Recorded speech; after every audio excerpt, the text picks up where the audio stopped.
మారైనాయి. దీని మీద ఎవ్వరు మీ మంత్రులు కానీ మీ ముఖ్యమంత్రి కానీ మీరు కానీ మాట్లాడడం లేదు. అర్జెంటుగా నిజాలు ప్రజలకు చెప్పాలి. పెద్ద ఎత్తున భారీ కుంభకోణం జరిగింది. 10,000 కోట్లు చాలా తక్కువ ఫిగరు, అంతకన్నా ఎక్కువనే జరిగింది. ఆ వివరాలన్నీ కూడా ప్రజల ముందర పెట్టాల్సిన బాధ్యత రేవంత్ రెడ్డి గారు, అదేవిధంగా పొంగులేటి శ్రీనివాసరెడ్డి గారు మీ ఇద్దరి మీద ఉన్నది. ఇక రెండవ డిమాండ్, అర్జెంటుగా పొంగులేటి శ్రీనివాసరెడ్డి గారు మీరు రాజీనామా చేయాలి. మీరు రాజీనామా చేయకుండా అదే పొజిషన్లో ఉంటే మీ అధికారులు స్వేచ్ఛగా పని చేయలేరు. ఇప్పుడు ఏవైతే మీరు డిజేబుల్ చేసి ఇప్పుడు రాత్రంతా అధికారులందరినీ కూడా పిలిపించి కూర్చోబెట్టి రాత్రింబావులు కూర్చోబెట్టి వాళ్ళతోని రికార్డులు మళ్ళీ తారుమారు చేయిస్తున్నారు. నేను అధికారులకు చేతులు జోడించి నేను వినమ్రంగా వేరుకుంటున్నా, దయచేసి ఆ మిస్టేక్ చేయకండి మిత్రులారా. మీరు ఏం చేసినా కూడా ఆ డిజిటల్ ఫుట్ ప్రింట్స్ అట్లనే ఉంటాయి. మీరు ఎంత ఎరేజ్ చేసినా కూడా ఉంటాయి. మీతోని మళ్ళీ ఈ రెవెన్యూ శాఖ మంత్రి గారు, ముఖ్యమంత్రి రేవంత్ రెడ్డి గారు మళ్ళీ తప్పులు చేయిస్తూ ఉన్నారు. మొత్తం తప్పులు చేయించారు, మీకు సంబంధం లేకుండానే భూములన్నీ బదలాయించారు. ఇప్పుడు మళ్ళీ మిమ్మల్ని దాన్ని ఓన్ చేసుకోమంటున్నారు, అవన్నీ తుడిచేయమంటున్నారు. దయచేసి ఆ తప్పు చేయకండి. అలాంటి అక్రమ ఆదేశాలు మీకేమైనా వస్తే దయచేసి భారత రాష్ట్ర సమితి పార్టీకి సమాచారం ఇవ్వండి, మేము ప్రజల ముందరికి తీసుకెళ్తాం. సో మా రెండవ డిమాండు, పొంగులేటి శ్రీనివాసరెడ్డి గారు అర్జెంటుగా మీరు నైతిక బాధ్యత వహిస్తూ ఈ 10,000 కుంభకోణం గురించి, 10,000 కోట్ల కుంభకోణం సంబంధించి మీరు అర్జెంటుగా రాజీనామా చేయాలి, చేసి నిజాలు ప్రజల ముందర పెట్టాలి. మూడవది, ఈ కేసులో అర్జెంటుగా పోలీసు దర్యాప్తు ప్రారంభించాలి. 6 నెలల నుంచి ఫోరెన్సిక్ ఆడిట్ చేస్తూ ఉన్నారు. 2023 డిసెంబర్ నుంచి 2026 జూన్ వరకు వేల ట్రాన్సాక్షన్ జరిగినాయి. దానికి సంబంధించిన వివరాలన్నీ కూడా మరి ఒక హైకోర్టు న్యాయమూర్తికి కానీ లేకపోతే ఒక స్వతంత్ర ప్రతిపత్తి ఉన్న సంస్థకు కానీ అర్జెంటుగా ఇచ్చి అందరూ నిపుణులను తీసుకొచ్చి పెట్టాలి. అది మూడవది డిమాండ్. పోలీసు ఇన్వెస్టిగేషన్ స్టార్ట్ చేయాలి.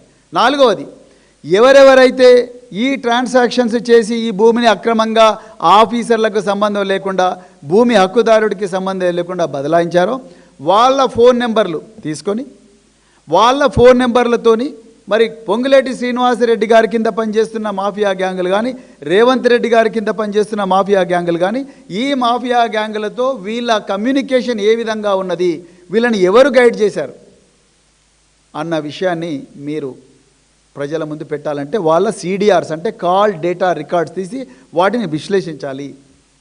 ఆ వివరాలు కూడా బయట పెట్టాలి. ఏదో మీరు జనగామలో జరిగిన కుంభకోణంలో అవుట్సోర్సింగ్ ఎంప్లాయీస్ను మాత్రమే మీరు బలిపశువులుగా చేసి ఆ మీ సేవా సెంటర్లో ఉన్న వాళ్ళనే బలిపశువులుగా చేయడం మాత్రమే కాదు, ఆ కుంభకోణం కన్నా 100 రెట్లు 1000 రెట్లు ఎక్కువైన కుంభకోణం మీ CCLA ఆఫీసు, అదేవిధంగా రెవెన్యూ మంత్రి శాఖ, అదేవిధంగా రెవెన్యూ మంత్రి ఆఫీసులు, రెవెన్యూ మంత్రి చుట్టూ ఉన్న మాఫియా గ్యాంగులు, వీటి ద్వారా జరిగింది. కాబట్టి ఈ కాల్ డేటా రికార్డ్స్ అన్నీ కూడా బయటపెట్టి ఆ కాల్ డేటా రికార్డ్స్, ఈ కాల్ డేటా రికార్డ్స్ తప్పనిసరిగా మ్యాచ్ చేయాలి. అప్పుడే అసలు దొంగలు దొరుకుతారు. దీంట్లో ఏ మాత్రం కూడా లేట్ చేయకూడదు. ఇంకా చాలా రీసెర్చ్ చేసే ఉన్నది. ఈ సబ్జెక్టు చాలా లోతుగా విశ్లేషించాల్సిన సబ్జెక్టు. కానీ ఎంత తొందర వీలైతే అంత తొందర తెలంగాణ ప్రజలకు ఈ సమాచారం ఇవ్వాలి. ఎందుకంటే ప్రజలకు నిజాలు తెలవాలి, లేకపోతే వాళ్ళ భూములు పోయే ప్రమాదం ఉంది. పిల్లల పెళ్ళిళ్ళు ఉంటాయి, పిల్లల చదువులు ఉంటాయి, తర్వాత ఇళ్లలో అనారోగ్యంతో ఉంటారు ఎంతోమంది, వాళ్ళకి ట్రీట్మెంట్కు డబ్బులు కావాలి. అదేవిధంగా ఇంకా రకరకాల ఇల్లు కట్టుకునే వాళ్ళు ఉంటారు, లేకపోతే ఇంకో కొత్త భూమి కొనుక్కునే వాళ్ళు ఉంటారు.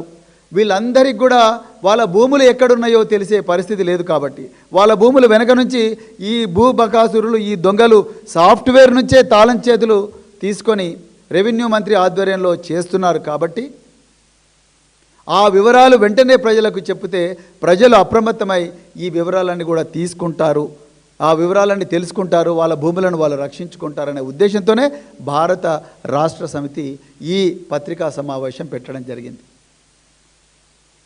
దయచేసి నిజాలు ముందరగా ప్రజల ముందుకు తీసుకురావాలని చెప్తూ, అదేవిధంగా మరి దీని మీద తప్పనిసరిగా ఉన్నత స్థాయి పోలీసు విచారణ చేయాలి.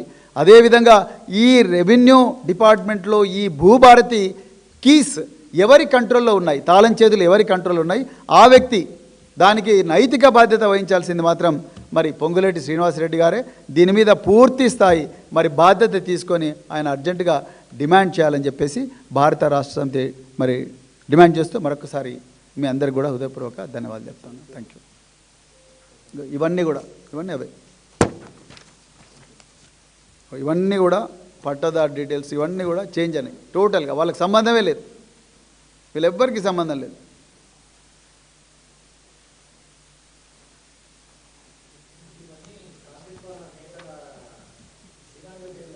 హండ్రెడ్ పర్సెంట్ వాళ్ళ మేము అనుకుంటున్నాం వాళ్ళ పేర్లు ఇప్పుడు ఇంకా కొంచెం రీసెర్చ్ చేయాలి పేర్ల గురించి. కాకపోతే ఇందులో చాలా వరకు కూడా వాళ్ళే చేశారు.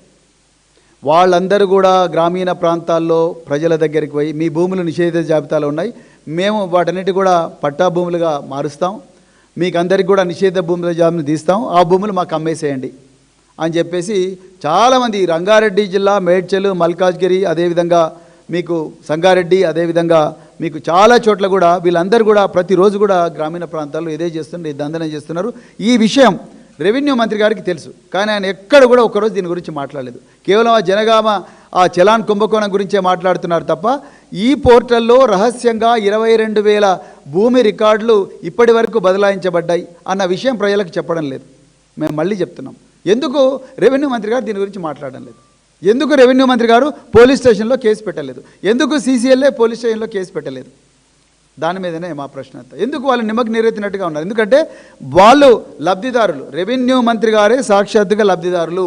అట్లా ఎన్నో భూములు ఆయన అక్రమంగా బదలాయించుకుంటున్నారు కాబట్టే ఆయనకు ఇది పనిచేస్తుంది, ఈయనకు లాభిస్తుంది కాబట్టే ఆయన దీని గురించి మాట్లాడాలి. అదే కదా చెప్తున్నారు. ఆ కీ ఎవరి దగ్గర ఉందండి? కీ భూభారతి కీ ఎవరి దగ్గర ఉంటుంది? ఎవరి దగ్గర ఉంటుంది భూభారతి?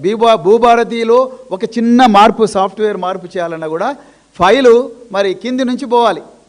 కలెక్టర్ దగ్గర నుంచి మాకు ఈ సమస్యలు వస్తున్నాయి, ఈ మాడ్యూల్లో ఈ సమస్యలు వస్తున్నాయి, సక్సెషన్ మాడ్యూల్లో సమస్యలు వస్తున్నాయి, పిఓబి మాడ్యూల్లో సమస్యలు వస్తున్నాయి, లేకపోతే ఇంకొక మాడ్యూల్లో పేరు చేంజ్ చేసే మాడ్యూల్లో సమస్యలు వస్తున్నాయని కలెక్టర్లు సీసీఎల్ఏకి రాస్తే, సీసీఎల్ఏలు రెవెన్యూ మినిస్టర్కు ఫైల్ సర్క్యులేట్ చేస్తే ఆయన అప్రూవ్ చేస్తే తప్ప ఇవన్నీ కావు.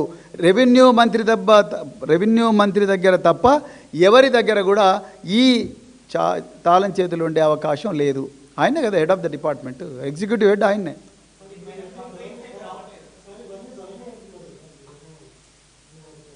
భూభారతి అంటున్నారు వాళ్ళు, భూభారతి అని పేరు మార్చారు కదా.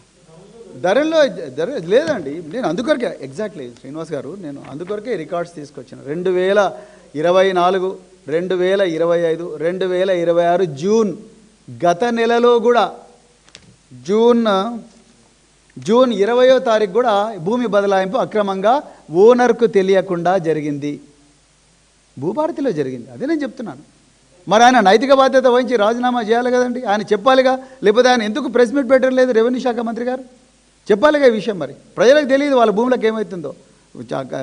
రెక్కలు ఏమంటారు, రెక్కల కష్టంతో వచ్చిన భూమి కదా, చెమట చుక్కలతో వచ్చిన భూములు ఇవన్నీ ఎట్లా పోగొట్టుకుంటారు ప్రజలు? ఇవి ఎందుకు వాళ్ళ భూములు వేరే వాళ్ళ పేరు మీద ఎట్లా బదలాయించబడతాయి? నేను అప్లై చేసుకుంటే నాకు తెలుస్తుంది, కానీ నాకు తెలియకుండానే నా భూమి ఇలా శ్రీనివాస్ అనే వ్యక్తికి పోయింది. ఎట్లా పోయింది? ఆయన వేరే వాళ్ళకి అమ్ముకున్నాడు, స్లాట్ బుక్ చేసుకున్నాడు, 1B పాస్బుక్ తీసుకున్నాడు, ఆయన కొనుక్కుని ఆయన వచ్చి నా భూమి మీద కూర్చుంటున్నాడు. దానికి ఎవరు రెస్పాన్సిబుల్? మేము మంత్రిని అడుగుతున్నాం.